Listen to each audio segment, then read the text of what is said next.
예, 오늘은 맥주 감사절입니다.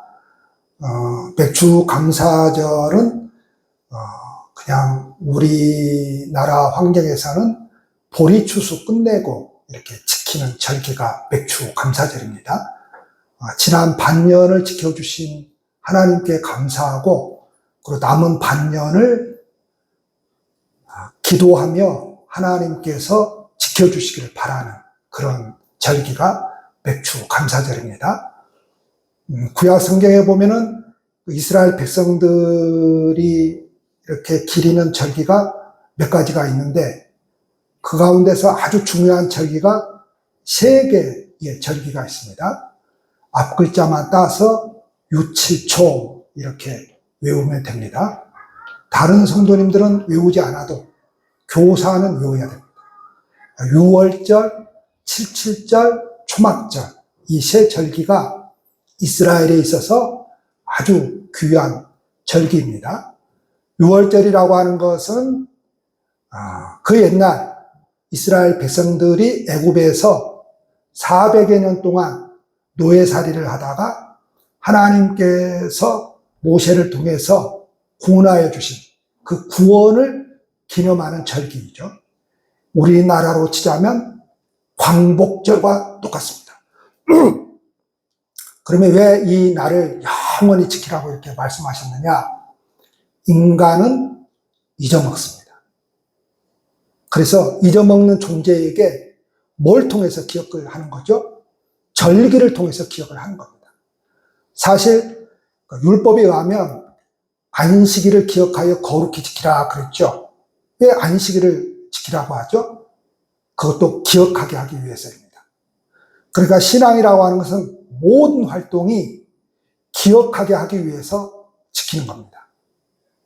매주 나와서 하나님 앞에 예배를 드리는 사람하고 한 달에 한두 번 나와서 하나님 앞에 예배를 드리는 사람하고 여호와를 기억하는 것은 완전히 다릅니다.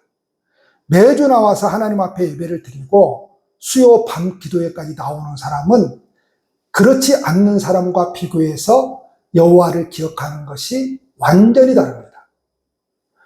매주 나와서 예배를 드리고 수요 밤 기도회까지 나와서 기도회를 갖고 성경 공부까지 참여하는 사람들은 그렇지 않는 사람에 비해서 여호와를 기억하는 것이, 그리고 그 여호와가 나에게 어떠한 존재로 거하시는지 기억하는 것은 다릅니다. 어떤 사람들이 여러분 믿음을 버리고 믿음이 약해지는 겁니까? 자주 여호와와 관계를 맺지 않는 사람들이죠. 그 자주 여호와와 관계를 맺지 않는 사람들은 여호와를 잊혀지기가 쉽습니다. 그러나 자주 관계를 맺는 사람들은 잊혀지지가 않죠. 그렇죠? 잊혀지지가 않습니다. 그래서 여호와께서 저와 여러분들에게 여호와라고 하는 이름을, 여호와가 어떤 분인가라고 하는 것을 심기 위하여서 안식을 예배 드리면 되지 또 많은 절기를 왜 그렇게 또 두시는 겁니까? 왜 그 절기들을 또 특별히 지키라고 하는 거예요? 사람은 식상해야 합니다. 뭐든지 식상해야 합니다. 그래서 특별한 절기를 통해서 지키라고 하는 겁니다. 적어도 그날만큼은 그것을 위해서 기억을 하라고 하는 것이죠. 우리가 이 세상을 살아가면서도 결혼 기념일을 기억을 하고 생일날을 기억을 하는 것은 뭐 때문에 기억을 하는 겁니까? 아무리 못해도 생일날이 되면 뭐는 해야 돼요? 노래는 불러야 돼요. 그래야 기억을 해요. 그 노래도 안 부르고 그냥 잊고 지나가면은 어떻습니까? 바가지를 걷습니다. 바가지를 걷어요. 남자들도 마찬가지예요. 굉장히 서운해합니다. 그냥 잊고 지나가면 굉장히 서운해합니다. 꼭 미역국을 안 끓여줘도 됩니다. 어떤 목사님들은 저보고 물어요. 사모님 미역국 한번 끓여준 적 있냐고 그랬어요. 아니 그런 적 없는데 내가 왜 그 짓을 해야 되죠? 그랬더니 자기는 끓여줬다는 거예요. 너무 좋다는 거예요. 그러지 마, 버릇돼. 그거 다른 데 가서 말하지 마. 기억하기 위해서, 기억을. 결혼기념일도 마찬가지고, 자식들이 자기 생일날이라고 어릴수록 자꾸만 며칠 전부터 말을 하죠. 부모에게 한 달 전부터 말을 합니다. 내 생일이 이날이라고, 내 생일이라고, 일주일 남았다고, 뭘 기대하고 그러는 거죠? 선물을 기대하고 그러는 거죠. 어쨌든 그날을 통해서 뭔가를 기억을 하게 하는 겁니다. 그게 바로 절기입니다. 절기. 우리 이제 보통 그러죠. 여러분들은 어떤 마음으로 오늘 오셨습니까? 또 매주 감사절이니까 5만 원짜리 하나 더 와서 그냥 헌금하면 끝이죠. 그런데 그것보다 더 기억해야 되는 것은 뭐라는 거예요? 바로 여호와라고 하는 것입니다. 77절은 이게 뭘로 이게 지켜지는가 하면 맥주 감사절로 지켜지는데, 왜 맥주 감사절로 지켜지는가 하면은 이게 딱 반년 지나서 딱 추수를 하는 거예요. 여러분, 우리 어르신들은 아마 보리를 추수해 보셨을 거예요. 거의 우리나라도 이스라엘과 비슷해서 반년 딱 그 정도에 돼서 보리를 추수하잖아요. 아마 젊은 사람들은 모를 거예요. 여기는 또 바닷가라 농사를 안 지어서 보리 추수가 얼마나 고통스러운 일인지를 모를 거예요. 저는 어렸을 때 해봤거든요. 그 보리를 어떻게 해야 됩니까? 그게 얼마나 껄끄러운지 몰라요. 까칠한지 몰라요. 그 뜨거운 햇빛 아래에서 그걸 낫으로 베어야 돼요. 지금이야 탈곡기가 다 해버리지만 낫으로 베어야 돼요. 낫으로 빌 때마다 그 까칠한 보리가 나를 막 찔러댑니다. 베고 나면 끝나냐? 그게 아니에요. 그걸 또 묶어야 돼요. 또 다발로. 묶는 것도 얼마나 까칠한지 몰라요. 땀은 나지. 그 얼마나 고통스러운지 모릅니다. 그런데 옛날에 또 그걸 어떻게 했어요? 저다가 탈곡기에다가 또 이렇게 했어요. 탈곡기. 그러면 막 그 까칠한 것이 온 사방을 튕겨져 나가서 그것처럼 힘든 게 없어요. 그것처럼 힘든 게 없어요. 그것처럼. 그게 보리추수입니다. 그게 보리추수. 그런데 이 보리추수가 77절이 신약으로 넘어오면서 이날 무슨 일인가 일어났어요. 아주 획기적인 일이 일어났는데 이날이 무슨 날이에요? 오순절 날이에요. 그래서 성령이 내려오신 날이에요. 자, 구약의 77절 맥주 감사절이 육신에 있는 것, 이 세상에 있는 모든 것들이 하나님께서 내게 주신 하나님의 은혜라고 고백을 했다면, 이날 신약에서 예수 그리스도를 통해서 성령이 임했어요. 오순절 성령이 임했어요. 그래서 이날 뭘 경험한 거예요? 영적인 것을 경험한 거죠. 영적인 것을. 이게 뭔 줄 아세요? 여러분? 교회 나오신 분들이 예수 믿지 않는 사람들도 있을 것이고, 예수 믿는 사람들도 있을 것이고, 예수 믿지만은 그 신앙의 정도가 다 차이가 날 겁니다. 우리의 신앙이 처음에는 무엇만 추구하죠? 이 땅의 것만 추구하죠. 이 세상에 보이는 것. 그래서 내가 잘 먹고 잘 사는 것, 내 자식들이 잘 되는 것, 내 육신의 것을 위해서만 추구하죠. 그래서 그것을 위해서만 기도하고, 그것이 이루어질 때 하나님께 감사하고, 그것이 이루어지지 않으면 도대체 하나님이 계시는지, 도대체 하나님은 나에게 관심이나 있는지 없는지 그렇게 원망하고 불평하죠. 그런데 신약의 그 오순절날 영적인 것을 경험하고 나니 그 영적인 것이 그 육적인 것을 집어삼켜버립니다. 뭘 의미하는 겁니까? 오순절 성령 강림절날 임했던 그 성령을 받지 못하면 인간은 끊임없이 이 땅의 것, 육적인 것을 추구하다가 죽는 존재라 이 소리예요. 그래서 우리로 하여금 뭘 경험하게 만들어요? 영적인 것을 경험하게 만들어요. 우리가 교회를 나오고 하나님을 섬기지만 우리가 끊임없이 영적인 것을 추구해야 될 이유는 이 육적인 것으로서 우리가 만족을 하지 못하는 존재이기 때문에 그렇습니다. 근데 여러분, 신앙생활을 오래 하신 분들은 우리가 이 육적인 것을 짓밟고 이 육적인 것에 만족하지 않고 더 즐거운, 더 뭐예요? 그 충만했던 그 경험이 무엇으로부터 온다는 것을 알고 있습니까? 성령으로부터 온다는 것을 알고 있죠. 그래서 이 77절이 성령 강림주일이 됩니다. 그래서 오순절 성령 강림이 이날 임하는 거예요.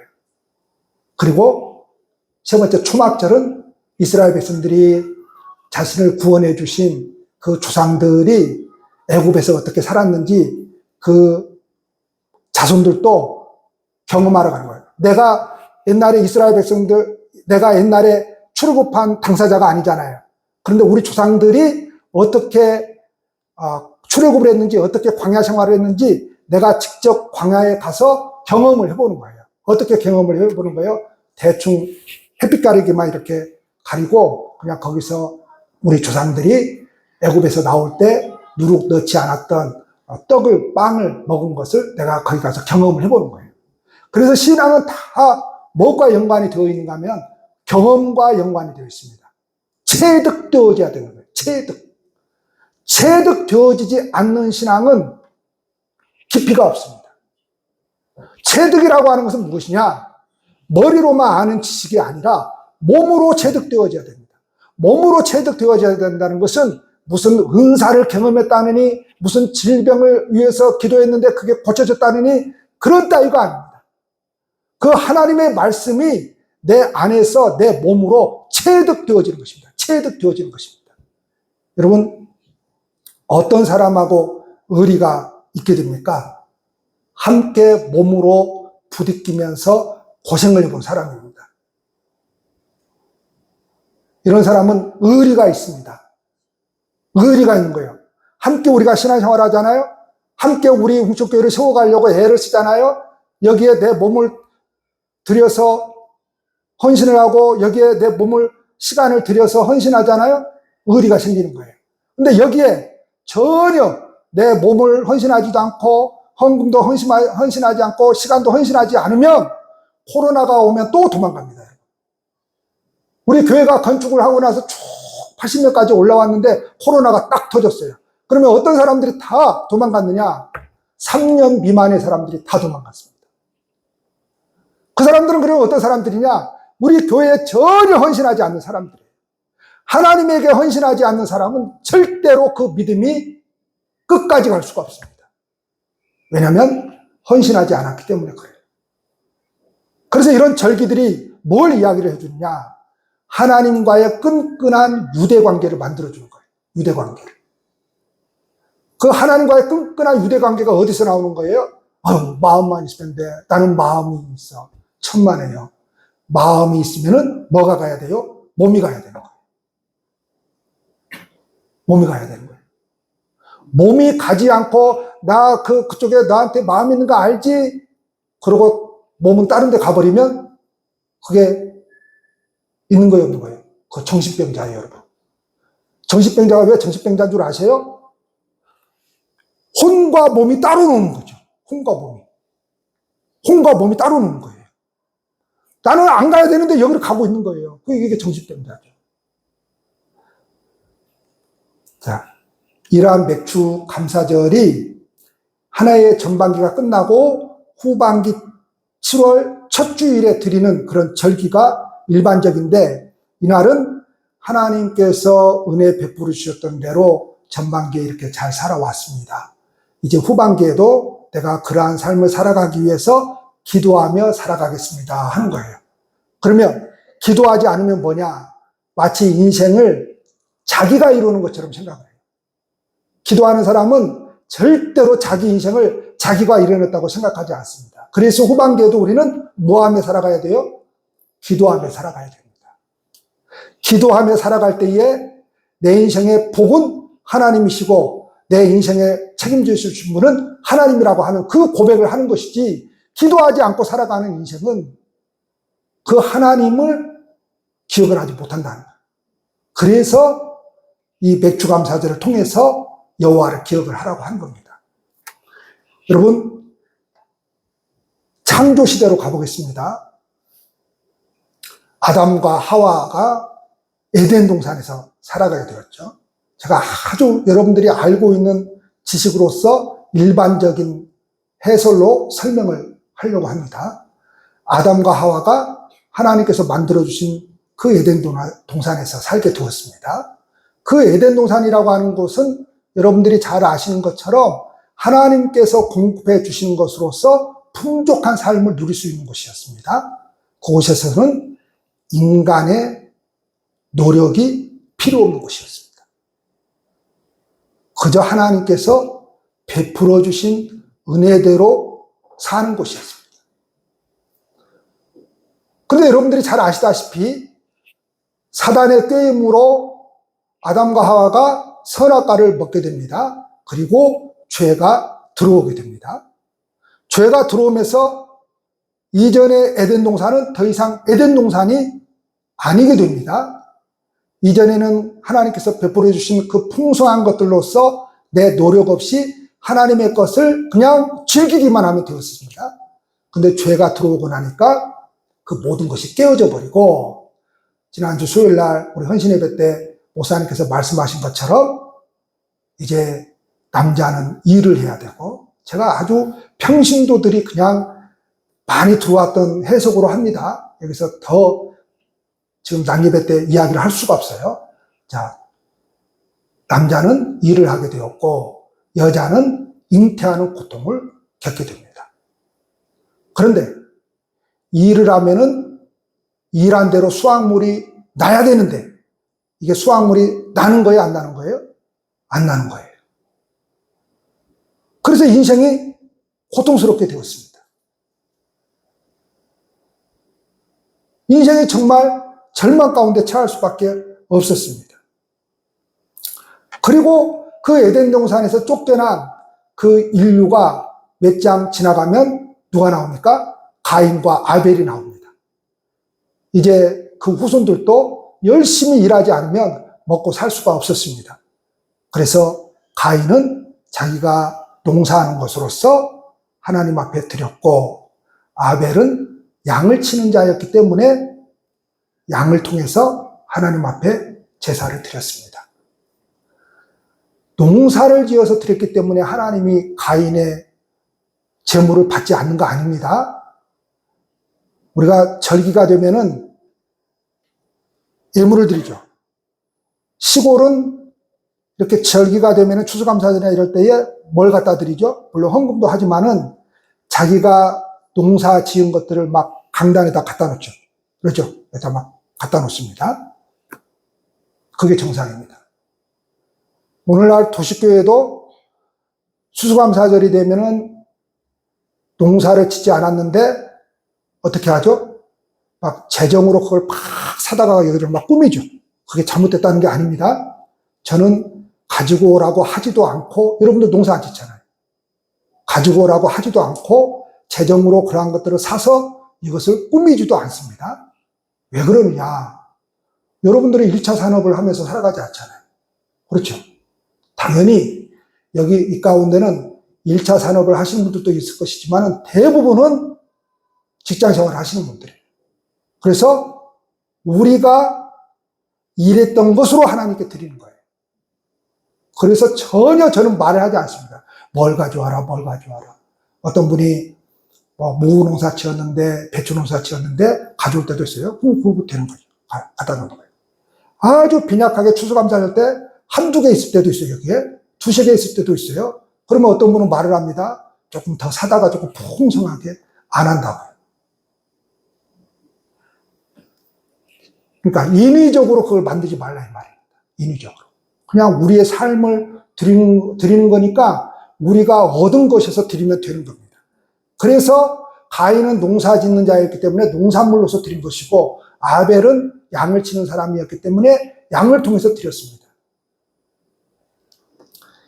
자, 이거는 추수할 산물과 그것을 자기들이 섬기는 신에게 드린 것은 어제 오늘이 아닙니다. 이미 창세기부터 있었던 일입니다. 유대인을 출애굽하여 가나안 땅에 정착한 이후에 이제 곡물 추수 감사로 드렸습니다. 왜 곡물 추수 감사로 드리는 겁니까? 유대인들은, 여기서는 유대인들이라고 하면 안 돼요. 자, 히브리인들이죠. 히브리인들은 양을 치는 사람이었어요. 염소를 키우고. 그래서 떠돌이 생활을 합니다. 뭘 따라서 떠돌이 생활을 하죠? 풀을 따라서 떠돌이 생활을 합니다. 풀을 따라서. 그런데 가나안 땅에 들어가게 되었어요. 근데 그 가나안 땅은 어떤 땅이에요? 농사를 짓는 문화입니다. 그래서 이스라엘 사람들도 전혀 한 번도 해보지 않는 뭘 짓게 되었어요? 농사를 짓게 되었어요. 농사. 그러면 인간은 얼마나 열악합니까? 내가 하는 일을 잘 해내야 되겠는데, 내가 하는 일에 복을 받아야 되겠는데, 나에게 그런 능력이 없다는 것을 알거든요. 그래서 바닷가에 우상숭배가 많은 겁니다. 왜 바닷가에 우상숭배가 많아요? 배를 타고 바다에 나가면 내 마음대로 할 수가 없는 거죠. 내 뜻대로 할 수가 없는 거죠. 언제 풍랑이 일어나서 나를 집어삼킬지, 언제 까딱 한순간에 그 배 안에 있는 밧줄을 잘못해가지고, 잘못 다뤄가지고 내 발을 채서 바다로 끌고 가버릴지 알 수가 없는 것이죠. 그래서 위험한 일을 할수록 사람이 자신의 연약함을 알기 때문에 누구를 찾게 돼요? 신을 찾게 돼요. 신을 찾게 돼요. 그래서 바닷가의 섬에 우상숭배가 그래서 많은 겁니다. 그 거친 파도 속에서, 거친 그 바다 속에서 인생을 살아가야 되기 때문에 너무 인간이 연약한 것이죠. 그래서 신을 찾게 됩니다. 근데 가나안 땅에 들어가니까 한 번도 해보지 않은 농사일을 하게 되었어요. 그런데 그 가나안 땅의 사람들이 어떤 신을 섬기면서 막 풍성한 생활을 하고 있어요? 농사의 신이 뭐예요? 바알신이에요. 그래서 구약성에 보면 항상 두 개가 따라다녀요. 바알과 아세라, 바알과 아세라, 바알과 아세라. 사람이 가장 이 땅에서 살아가면서 추구하는 것이 있어요. 바알과 아세라예요. 그 바알과 아세라가 뭐예요? 풍요로움과 자식 새끼예요. 아세라는 자식 새끼 많이 준다는 거거든. 딱 단정지어서 이야기하면. 여기에는 엄청난 것들이 있지만은 딱 그냥 간단하게 이야기하면 풍요와 다산의 신이에요. 다산. 자식 많이 낳게 해준다는. 그래서 모든 인류가 뭐예요? 추구하는 것이 풍요, 그 다음에 자식이에요. 자식. 이거예요. 이걸 벗어나지를 못해요. 그래서 이스라엘 백성들도 당연히 가나안 땅에 들어가면 여호와만을 섬기고 여호와만을 의지해야 되는데 내가 농사를 짓게 되었어. 근데 누가 비를 내려다 준다는 거예요? 하나님이 아니고 바알이 비를 내려다 준다는 거예요. 그러니까 누구 따라서 소위 말해서 예배당 가는 거예요? 바알 신을 섬기는 가나안 사람 따라서 지네들 신당 들어가는 거예요. 이스라엘 사람이.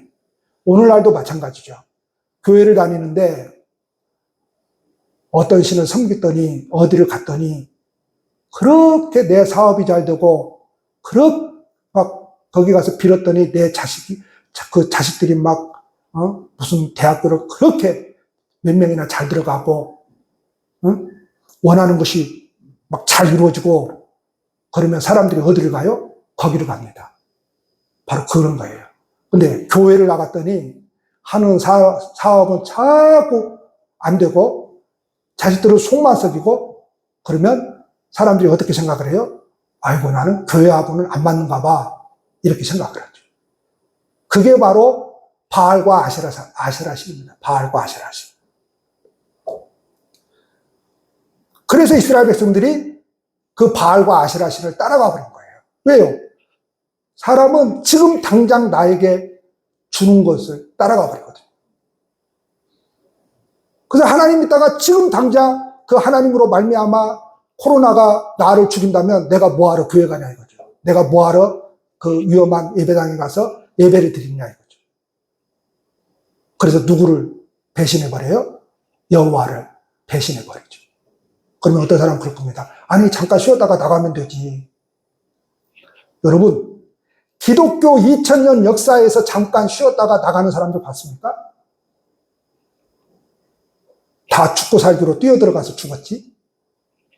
그거는 신앙이 아니에요. 그래서 하나님을 우상숭배하는 거예요. 그래서 어떤 목사님이 그럽니다. 70%가 이단이라고. 여기서 70%가 이단이라고 하는 것은 한국교회 70%가 이단이라는 소리가 아니에요. 한국교인들의 70%가 여호와를 섬기는데 여호와를 뭐 하듯이 섬기고 있다는 겁니까? 우상숭배하듯이 섬기고 있다는 것이죠. 물론 여기서 그 역할을 하는 사람들은 목사들이죠.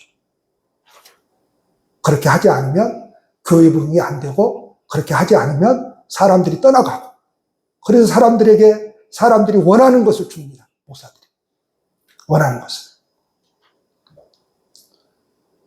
그래서 유대인들이 출애굽해서 가나안 땅에 정착한 후에 그때부터는 이제 곡물 추수만 있었던 거죠. 그래서 그 곡물 추수제 감사제를 뭐라고 불렀는가 하면은 맥추절 이렇게 불렀습니다. 그래서 맥추절이 시간이 오래 지나면서 하나의 절기로 이스라엘 백성들 문화에 딱 정착을 한 것이죠. 애굽을 떠나서 40년 동안을 광야에서 방황하던 이스라엘 백성들이 약속의 땅 가나안에 정착을 해서 그 땅의 소산을 먹게 된 것은 순전히 누구의 은혜입니까? 하나님의 은혜죠. 출애굽을 시켜서 광야를 지나게 해서 자기 땅도 없는데 가나안 땅을 허락해서 거기서 먹게 해준 그 수확물을 먹게 해준 분은 누구라는 거예요? 여호와시라고 하는 것이죠. 여러분 가만히 생각해 보십시오. 내가 이 세상에 생각해서 나온 사람이 있습니까? 없죠. 누가 보내서 우리는 이 세상에 보냄을 받았죠? 하나님께서 가라고 해서 우리는 이 세상에 보냄을 받았죠. 내가 그렇게 가난한 우리 아버지 어머니 밑에서 태어나고 싶었습니까? 딱 눈 떠 보니까 그렇게 가난한 아버지 어머니.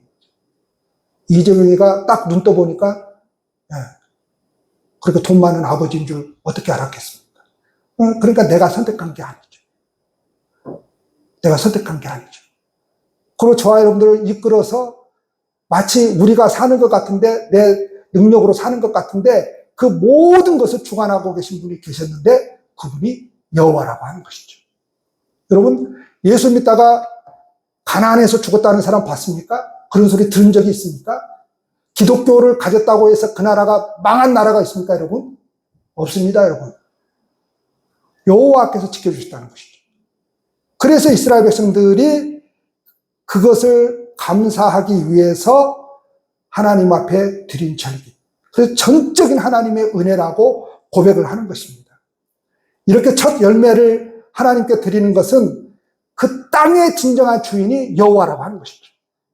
여호와라고 하는 것. 콩시루의 진정한 주인은 누구예요? 여호와죠. 아니, 그 초등학교 그 진정한 주인은 누구라는 거예요? 내 직업의 진정한 주인은 여호와라고 하는 거죠. 우리 기남숙 권사님 그 배의 주인은 누구예요? 여호와죠. 여호와라고 인정을 안 하면 삶이 피곤해집니다. 고통스러워지는 거예요. 여러분, 일이 힘들어서 고통스러운 게 아니에요. 내 삶의 어떤 부분에서 여호와를 인정하지 않는 부분은 다 고통스럽습니다, 여러분. 전부 다 고통이에요. 여러분, 저같이 멋있는 사람을 데리고 산 우리 사모님이 나를 여호와께서 주신 남편이라고 생각하지 않으면 얼마나 고통스럽겠습니까? 근데 그렇게 사니까 얼굴이 좋잖아요. 그렇죠? 그렇게 사니까. 그게 고통이라니까요? 다른 게 고통이 아니에요. 여호와께서 주셨다고 생각을 하면 이게 은혜로 받아들여지는데 그렇게 생각되어지지 않으면 그것이 고통이 되어버립니다. 내가 나가는 직장이 하나님께서 내게 주신 것이라고 고백이 되어질 때 그 직장에 헌신하고 싶어 하죠. 그러죠? 근데 그 고백이 안 될 때 그 직장은 내게 고통이 되어버리죠. 돈 적게 준다고 그것으로만 생각을 하게 됩니다. 그런데 내가 가는 곳 어떤 곳이든지 그곳이 여호와께서 주신 자리라고 하면 그곳이 어떤 자리가 되는 겁니까? 선교의 자리가 되는 것이죠. 선교사가 나가야만 선교사가 아니에요. 그곳이 선교의 자리가 되는 것이죠. 그곳이. 그런데 어떻게 드려졌느냐? 우리가 성경을 보면 모든 신에게 드려지는 것은 누구를 통해서 드려져요? 제사장을 통해서 드려집니다. 그러죠? 제사장을 통해서 드려져요. 이걸 뭘 지금 성경이 가르치려고 하는 겁니까? 인간의 죄는 스스로 해결할 수 없고 반드시 중재자, 누군가를 통해서 해결된다라고 하는 것을 구약 성경에서 제사장을 통해서 계속 가르치고 있는 겁니다. 그러니까 제물을 드리는 것도 누구를 통해서 드려야 돼요? 제사장을 통해서. 그래서 제사장을 통해서 여호와께 드려집니다.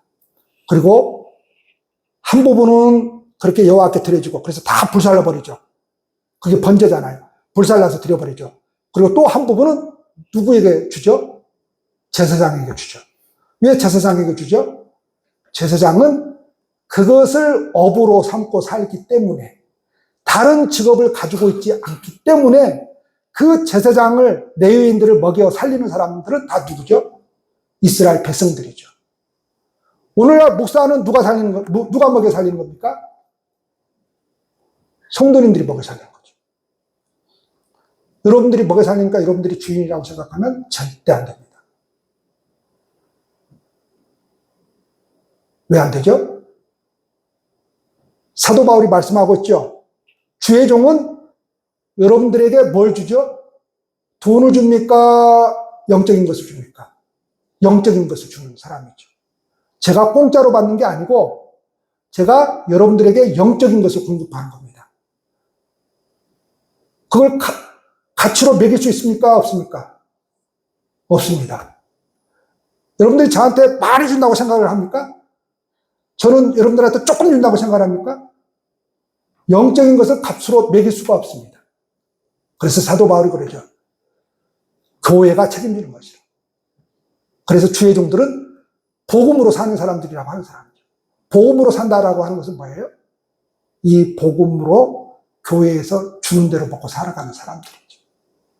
우리 교회는 여러분들 오늘 주보 보시면 아시겠지만 그 헌금단에 보시면 지난 한 달 동안 지출란을 다 기록을 합니다. 우리는 한 달 동안.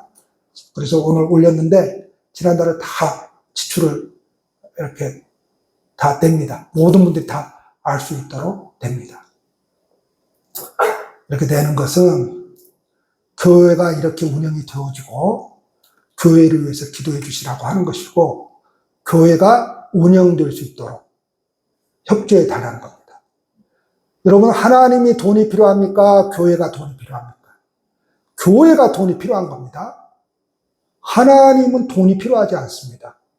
그런데 물질 세계에 있는 하나님의 교회가 돈이 필요한 것이지 하나님이 필요한 게 아닙니다. 그래서 우리가 드리는 것은 하나님께 드리지만 어디에서 사용되어집니까? 이 땅에서 사용되어집니다. 그래서 제사장 몫으로 주어졌습니다. 그리고 그것을 드리는 이제 봉헌자들은 그것을 가지고 와서 첫 예물을 하나님께 그렇게 바치면서 뭐라고 해요? 오늘 제목이 맥주 감사절을 낭송하다 그랬죠? 바로 오늘 신명기 26장 3절에서 10절까지의 말씀을 낭송하는 거예요. 그냥 쉽게 말합시다. 한번 읽는 거예요. 한번 낭송하고. 왜 낭송을 하는 거예요? 이 모든 것이 하나님께서 내게 주신 것이라고 다시 한번 드리면서 낭송을 하고 그렇게 드리는 겁니다. 이러한 형태의 맥주절이 신약시대까지 계속해서 왔어요. 그리고 제가 서두에 말씀드린 것처럼 그러나 교회사에 아주 획기적인 영적인 역사가 있었는데 그날이 마침 77절이에요. 그래서 그날 맥주감사절이에요. 7절이 그날 성령이 감했고 우리는 그것을 오순절 성령 강림이라고 불러요. 왜 오순절 성령 강림이라고 불러요? 77은 49, 49일 다음날 그 성령이 임해서 오순절 성령 강림이라고 부르는 겁니다. 그리고 교회사에 있어서 이 맥주감사절은 상당히 약화되었어요. 그리고 여러분들이 잘 아시는 영국에서 신앙생활을 하던 사람들이 핍박을 받게 됩니다. 그리고 미국 신대륙으로 건너갑니다. 그리고 그 사람들이 미국 신대륙으로 건너가서 첫 해에 얼마나 풍성한 열매를 맺었는지 몰라요. 그래서 너무 감사가 되는 거예요. 그 핍박을 피해서 배를 타고 목숨 내걸고 미국 신대륙까지 와가지고 첫 열매를 거둔 거예요. 그래서 너무 풍성하게 거둔 거예요. 그래서 그걸 얼마나 감사가 되는지 하나님 앞에 감사의 물을 지내게 되었습니다. 그것이 이제 추수감사절이에요. 그래서 맥주절보다 추수감사절이 모든 나라에서 더 크게 아주 성대하게 치러지게 되죠. 그런데 여러분, 그 신대륙으로 건너갔던 그 청교도들이 정말 풍성한 열매를 거뒀느냐? 아니에요. 너무너무 빈약하게 짝이 없는 수확물이었어요. 근데 그들은 감사했어요. 왜 감사했어요? 여러분 보세요. 믿음의 눈으로 우리 인생을 바라보면, 믿음의 눈으로 우리의 수확물을 바라보면 정말 하나님의 은혜인 거예요. 근데 그 믿음의 눈으로 바라보지 않을 때 우리의 수확물은 너무 적은 거예요. 그래서 믿음의 눈으로 바라볼 때 그 빈약한 수확물을 가지고 그 청교도들이 어떻게 했어요? 다른 사람들과 그걸 나눠 먹었어요. 믿음의 눈으로 바라볼 때 그것을 나누는 사람들이 그리스도인들이에요. 그게 뭐죠? 11조 정신이에요. 그게 11조 정신이에요. 그래서 구약성에 보세요. 11조를 드리면 그걸 가지고 뭘 합니까? 여러 가지 사업을 합니다. 그렇죠? 뭐 고아를 돕고 나그네를 돕고 빈약한 자들을 돕고 신약시대도 마찬가지죠. 궁핍한 자를 돕고 다 그걸로 이루어지는 거예요. 그러니까 저와 여러분들이 드리는 그 11조를 통해서 누가 도움을 받는 거예요? 여러 부류의 사람들이 도움을 받는 거예요. 우리 교회도 마찬가지죠. 성교를 하고 뭐 찬조를 내고 어디에 어떤 기관에 뭐 어려운 데서 뭐 좀 도와달라 그러면 도와주고 또 왜요? 요즘에 시골교회 목사님들이 얼마나 힘듭니까? 그러니까 호박 농사를 지었다고 그러면 전화 오면 도와줘야지. 그건 사줘야지. 그냥 도와준 거 아니니까 사주고 그러는 거죠. 그러니까 믿음의 눈으로 보면 내게 주신 그 물질이 빈약하지만 풍성하게 보이고 그래서 11조를 드릴 수 있고 믿음의 눈으로 못 보면 너무 빈약하게 짝이 없는 거예요. 이거 교회에다 내고 나면 나보고 살 것이 없게 되는 거죠. 근데 믿음의 눈으로 보면 뭐하고도 남음이 있는 거예요? 나누고도 남음이 있는 것이죠. 지지난주가 새벽기도 시에 나누었던 말씀입니다. 믿음의 3요소가 3가지. 이 3가지가 굉장히 중요해요. 지식이 있어야 되고 신뢰가 있어야 되고 동의를 해야 돼요. 자, 다른 우상숭배는 지식을 가질 필요가 없습니다. 네? 지식을 가질 필요가 없어요. 왜냐하면 내가 필요한 것만 달라고 하면 되니까. 다른 거 필요 없어요. 다른 거 필요 없어요. 그런데 하나님을 섬기는 사람들은 반드시 여호와께 대한 지식이 있어야 됩니다. 그래서 힘든 거예요. 그래서 우리는 끊임없이 교회에 와서 지식을 추구해야 됩니다. 어떤 지식이요? 여호와를 아는 지식을 추구해야 돼요. 그 다음에 신뢰해야 돼요. 그 말씀을 신뢰해야죠. 말씀을 신뢰하지 않으면 내 인생을 살아가는 인생 가운데서 역사가 일어나지 않습니다. 그리고 세 번째, 동의해야 되죠. 근데 여기에서 한 걸음 더 성숙해져야 됩니다. 하나님께서 저와 여러분들을 부르실 때는 구원으로만 부르지 않았어요. 처음에는 구원이죠. 그런데 하나님이 어느 정도 단계가 올라가면 야, 너는 여기서 이제 됐다. 야, 너는 이제 여기서 끝이야. 거기에서 편하게 살아. 이러지 않습니다. 끊임없이 그 다음 단계로 저와 여러분들을 끌고 갑니다. 저와 여러분들을 끊임없이 끌고 가요. 그래서 신앙생활이 힘들어요.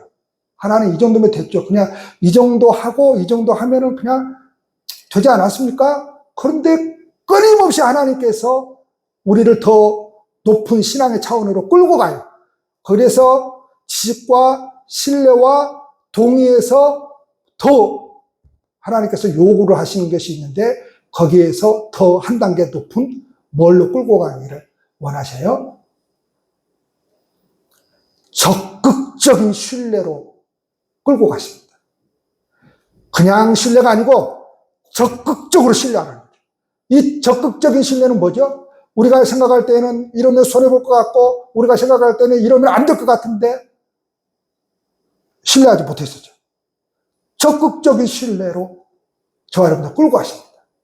그리고 또 하나, 저와 여러분들을 어디로 끌고 가세요? 헌신으로 끌고 가십니다. 헌신. 요즘 사람들이 얼마나 헌신을 안 하려고 하는지 모릅니다. 정말 힘듭니다. 코로나 이후에 어떤 교회들은 용역을 들여왔습니다. 점심을 용역으로 처리하자고. 어떤 교회들은 뭐예요? 청소도 용역으로 들어왔습니다. 제가 그걸 나무라는 게 아니에요. 그게 잘못됐다는 게 아니에요. 근데 그런 교회가 사람이 없어서 그러냐? 그렇지 않습니다. 사람이 있습니다. 돈이 있습니다. 그래서 힘들다는 겁니다. 귀찮다는 겁니다. 우리 편하게 신앙생활을 하자는 겁니다. 그래서 용역을 끌어들였습니다. 그 교회에 그 다음 들려오는 말들이 있습니다. 교회가 된다, 안 된다? 안 된다. 왜 교회가 안 됩니까, 여러분? 믿음의 삶은 절대로 헌신 없이는 안 되는 겁니다. 헌신 없이는 안 되는 겁니다. 여러분, 편하게 여러분 교회만 왔다 갔다 해보십시오. 절대로 그 믿음은 성장하지 않습니다. 하나님을 신뢰하고 그 하나님을 신뢰하는 바탕 위에서 우리가 헌신해야 됩니다. 시간을 헌신해야 되고 우리의 몸을 헌신해야 됩니다. 그래야 우리의 신앙이 발전합니다. 우리의 신앙이 성장하는 겁니다.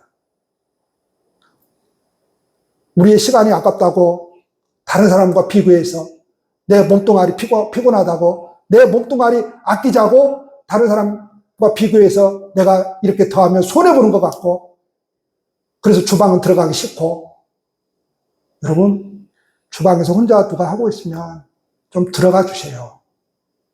쳐다만 보고 있지 말고 누가 들어가야 돼요?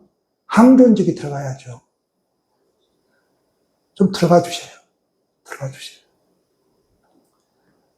내 주 아니니까 이번 주 나는 아니니까 그 혼자 주방 안에서 땀 뻘뻘 흘려가면서 밥 퍼대고 뭐 해대고 그러고 있는데 쳐다만 보고 있어요.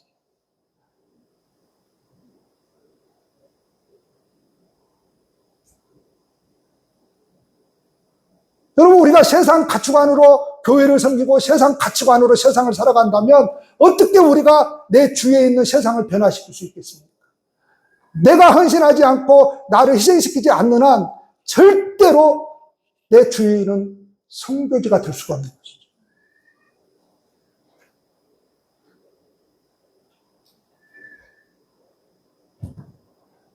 여러분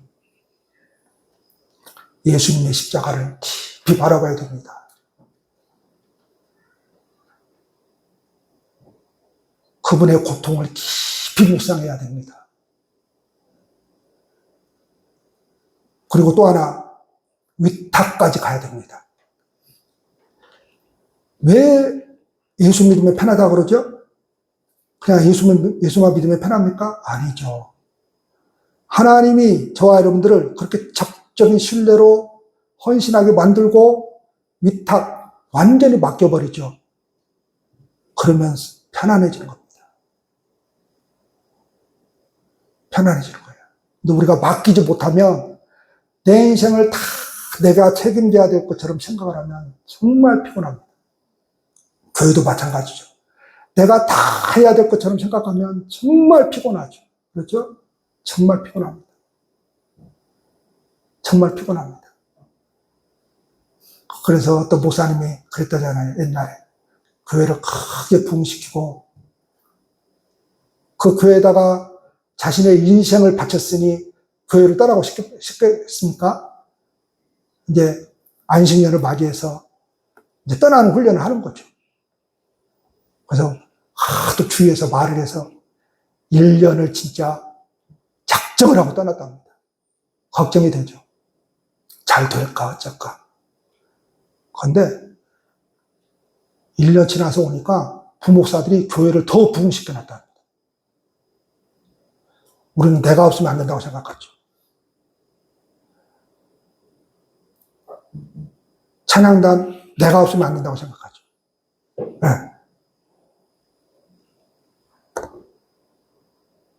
더 잘 됩니다. 나 혼자서도 해요. 찬양단 선단의 이후로 다른 것을 못 한다고 안 한다고 하면 안 돼요. 알았어요? 찬양단 하지 마세요. 내가 할 테니까. 이거 내가 할 테니까 하지 마시라고. 허드렛 일은 안 하고 사람들 앞에 서는 일만 하려고 해요.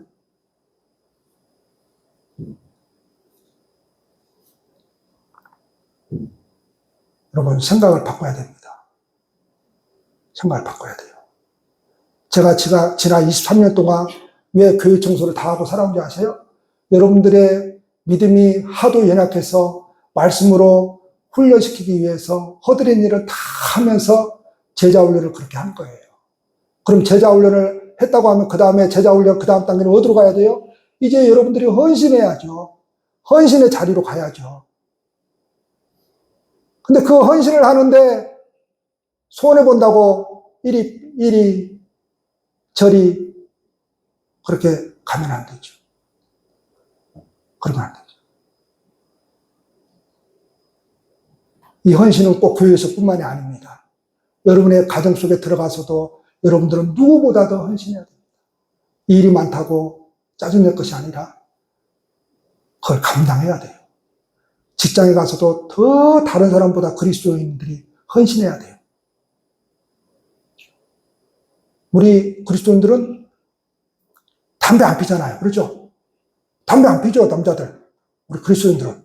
그렇죠? 당연하죠. 다른 사람들은 다 직장 가서 담배 핀다고 나가는데 우리는 담배 안 피니까 그 시간에도 일을 하잖아요. 그러니까 월급도 더 많이 올려주잖아요. 제가 그걸 경험했거든요. 옛날에 예수 처음 믿고 담배를 끊으니까 쉬는 시간이 없어. 그냥 일이나 하고 있어야지 뭐 할 거예요. 그러니까 월급을 엄청 올려주더라고요.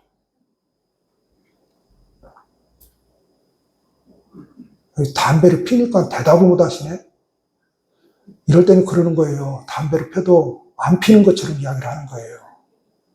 그 담배 핀다고 누가 뭐라 그러니까? 그게 무슨 신앙하고 무슨 상관이 있습니까? 아무 상관이 없지. 이 정도 들어가려면 여러분들은 고급적인 차원에 들어가야 됩니다. 그냥 그래도 된대? 그게 아니에요, 여러분.